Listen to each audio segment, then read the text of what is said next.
Hello and welcome to another edition of Conspirator Brooks Pull List. This is my pull list for the week of November 22nd, 2017. It's a fairly light week, but there is a huge title out this week that everybody needs to pick up, and I'll get to that in a minute. So let's get started. First up, I don't actually have my first up. We did the midnight release for Doomsday Clock, which is the big book this week and last night, and in the chaos that was putting out the books at like 12:30 in the morning, and me working all day and being up since 6:30, I forgot to grab my copy of Action Comics number 992. So Action Comics 992 comes out. It's a Oz Effect aftermath thing.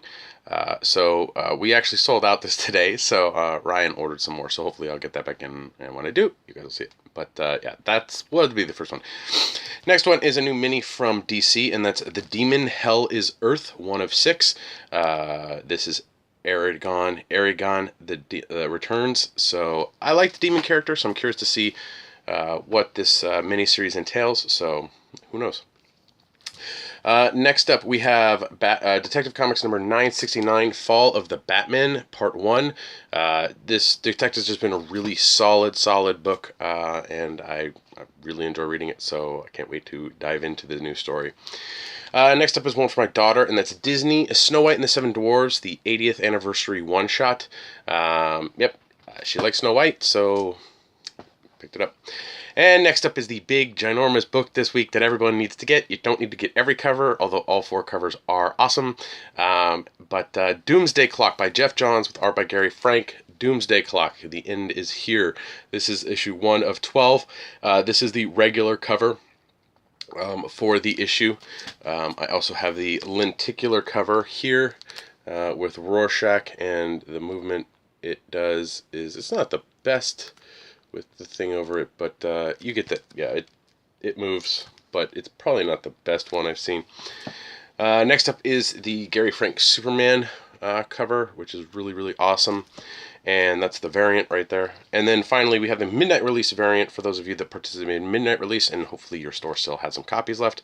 The black and white Gary Frank for Doomsday Clock number 1. Now DC Comics sent out a bunch of lenticular covers with a note to retailers signed by Jeff Johns. Our store got this little package that they give, and Ryan was in a giving mood, and so he gave me a copy of, which this lenticular is much better, of Doomsday Clock signed by Jeff Johns. So thank you, Ryan, for that. And that'll go into my collection. Next up, we have The Flash number 35. Black Hole Rising continues in this. Flash has just been a really solid book, and I can't wait to dive into that. Next up is Gotham City Garage number 4.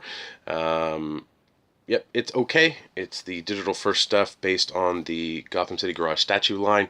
It's an okay kind of dystopian world with bikes and all this stuff with superheroes. So I'm enjoying it so far, so we'll see if I continue with it. Next up is Harley Quinn number 32. This is the Vote Harley story arc continues here. Yep, some sad stuff's coming to Harley. Something sad happened on Harley this last issue, so this is the aftermath of that, and we'll see where that goes. Next up, we have Justice League of America number 19, Surgical Strike. They're battling Prometheus in this story arc, and so far it's been pretty interesting, so I'm curious to see how that ends up.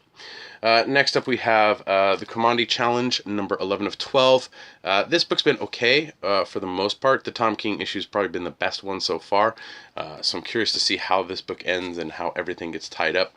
Really interesting concept with different creative teams on each issue, telling whatever story that they feel like telling based on the story that they've gotten prior to. So, yeah, really interesting read. Not necessarily for everybody, but I enjoyed it. Next up, we have Redneck number 7. I've been enjoying Redneck, so I'm going to keep going with that the image title. Next up, we have Suicide Squad number 30, The Secret History of Task Force X. Suicide Squad in space, taking on some stuff. I don't know what else to say about that. Next up, we have Teen Titans number 14, The Return of Kid Flash. Teen Titans is okay. It's one of the titles that I'm still getting that's possibly going to be dropped from my pull list and moved to my read list, but who knows. It's okay so far. Next up we have Wonder Woman number 35, Times Past as the story arc here, and this gives the secret origin to Wonder Woman's brother. So I'm curious to see what that entails. I did pick up a handful of variants today. There was one more title that's on my pull list, but I didn't get it because Ryan didn't get enough copies, and that was Exo Man of War number 9. So once I get that in, I'm going to enjoy it. But let's move to the variants. So first up we have Detective Comics number 969. Had a pretty cool variant there with some of the list Batman villains. Flash had a pretty cool variant for number 35. Of course, Frank Cho is doing the Harley Quinns, and so we get another Harley Quinn Frank Cho one there. Justice League had a pretty bitchin' Killer Frost cover, so I decided to snag that one up. Suicide Squad had the Will Porcheo cover, which his art is meh, it's okay, but it's Suicide Squad and I'm a sucker. And finally we had the Justice League variant for Wonder Woman number 35, so I snagged that one up. I also picked up the last hardcover for the Fables Deluxe hardcover editions. This collects issues 141 to 150 of Fables. So now my Fables collection is complete in hardcover. So maybe one day I'll go back and reread it. Love Fables. It's amazing. If you have not tried it, I do recommend it. It's a really solid book. For those of you that did participate in the midnight release, and maybe even your store still had some left over, but they had a couple giveaways, and one was this nice little Doomsday button here for you with the Superman logo on it, or Doomsday Clock one, and also there was a black and white Gary Frank print that they gave out to people that came to the midnight release. Some stores may still have them if they didn't have too many people at the midnight release, or what, but yeah, if you can grab one, they're pretty cool. I did get a couple of special orders in, mainly shirts. The first is I picked up the Doomsday Clock shirt right here with the Batman looking through Rorschach's journal, black and white from Gary Frank. So yep, it has the what is it, the different colored trim, but hey, whatever. It's a Doomsday Clock shirt. It's awesome. And then I got some fancier clothes. And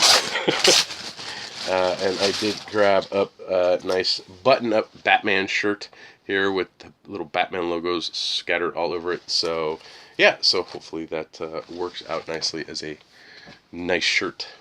Yeah. But next is the read list. So we got the read list going on. So first up is a new Vertigo title. It was called Imaginary Friends.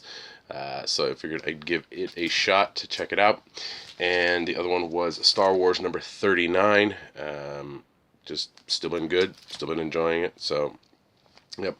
My read lists are going to be kind of smaller for the foreseeable future. Most of the stuff on my read list is Marvel titles, and we currently aren't ordering as much Marvel titles because Marvel basically had their peak, or had a peak with Legacy, not the peak, but a peak with Legacy, and everything's dropped back down.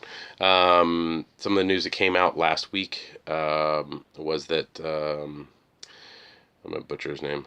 It's not Alex. It's Alex Alonso or Alexis Alonso, I don't know. The Alonso guy. He's out as editor-in-chief at Marvel, and they're bringing in another guy. I can't remember his name. So hopefully this turns things around for Marvel, but yeah, their numbers are not what they should be. It would really be nice for Marvel to be, doing well, and DC doing well, and overall the industry doing well, but that doesn't ever seem to happen. It's either DC is doing well and Marvel isn't, or Marvel's doing well and DC isn't. So it'd be nice to kind of have a balance in the middle, but yeah. Other than that, my read lists are going to be kind of sparse for a little while. I will pick up titles as I can to read. Also, probably a week or two later, because I know there was a handful of other stuff that came out this week, but due to not being able to order as many, or not ordering as many, because frankly, comics that aren't going to sell sitting on shelves cost stores money, and is part of the reason stores go out of business. So yeah, we don't want that. Whew, that was a lot. I did see Justice League last week. It was okay. I enjoyed it for the most part. Out of Zack Snyder's three DCU films, not including Watchmen, it's the best one. The tone was a lot better. The color palette was a lot brighter, and it actually worked. Um, I enjoyed Flash's character, Cyborg's character, Aquaman's character, but I felt like the movie was basically, it was supposed to be longer. It wasn't, and we lost some character development in there and possibly some other stuff that would have made it a more well fleshed out movie. I know in the box office they're saying, oh my god, it tanked.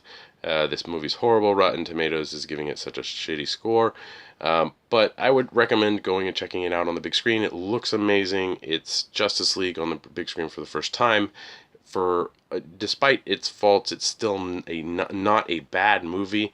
So I'm curious to see how well it does this weekend with Thanksgiving. Since a lot of people, I think, went on vacation this past weekend for Thanksgiving, so we'll see. But if you haven't checked out Justice League, I do recommend going and seeing it in the theater. It's not as bad as the critics make it out to be.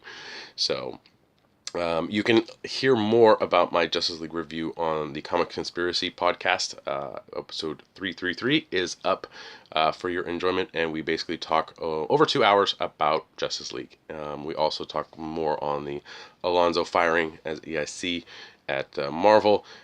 So yeah, there will be a link in the description below for that. So check it out if you like listening to podcasts. Yeah, so thanks again for watching. Please like, share, and subscribe to the channel. Leave your comments down in the comment section below. I know I've been pretty bad about getting back to people in a timely manner on those. Hopefully I can get better at that. But yeah, you can help me out and my fellow conspirators at Patreon through www.patreon.com/comicsconspiracy. For as little as $1 a month, you help us with hosting fees, getting food sometimes, and getting product, which we basically enjoy. So thank you very much to all of our Patreon backers. You can follow me on Twitter. My handle is @BrockSager. And I know this is the Wednesday before Thanksgiving, so a lot of you are probably going to be watching this at some random point next week. But I hope everybody has a good Thanksgiving, a good holiday. You don't die on Black Friday going out and trying to get deals that are ridiculous. Yeah, so hopefully everyone enjoys their holiday. Everyone has a safe holiday. It was fun with friends and family, and everybody is stuffed to the brim with really good food. So that's it for this week. So I'll see you next week.